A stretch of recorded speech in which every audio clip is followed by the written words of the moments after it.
10 minute পড়ছি, 15 minute mobile টিপছি। আমার ভবিষ্যৎ অন্ধকার হইব না তো কি কালাচুরের হইব?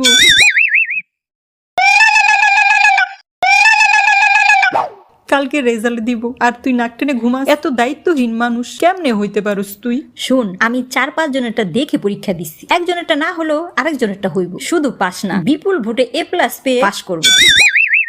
সোয়াবের কাজ করছো, তুমি তো জাদুকর, সব জানো। তোর মতো 10 মিনিট পরে 20 মিনিট মোবাইল টিপি নাই। মোবাইল দূরে ছেড়ে রাখছি, হেডফোন কানে দিয়ে, বাট মোবাইলের দিকে ভুলেও তাকাই। সবকিছুর হিসাব আছে, বুঝছস?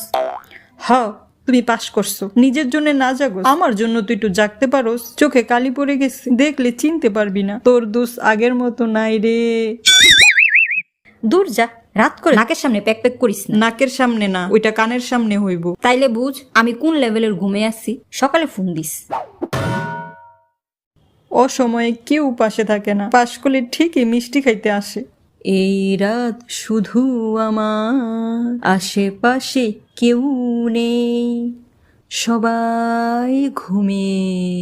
এই রাত শুধু আমার।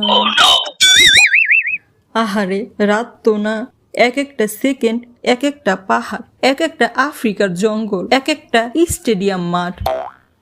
আবার কি হইল? কত পড়ছি আর মোবাইল দেখছি, কত পড়ছি আর মোবাইল দেখছি রে।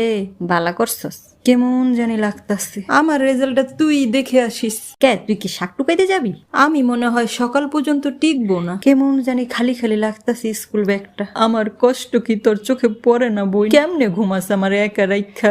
তুই কি আমার লগে প্রেম করতাছস? নাউজুবিল্লাহ, আস্তাগফিরুল্লাহ। তাইলে আমার এমন ডাইলগ শুনাসকে? নিজে তো ফেল করবি, আমারও সাথে করাবি।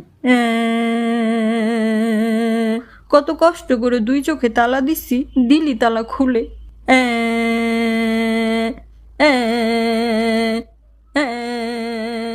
এত রাতে কান্দে কে? আরে কালকে এসেছি রেজাল্ট, এটা ওই কান্দন।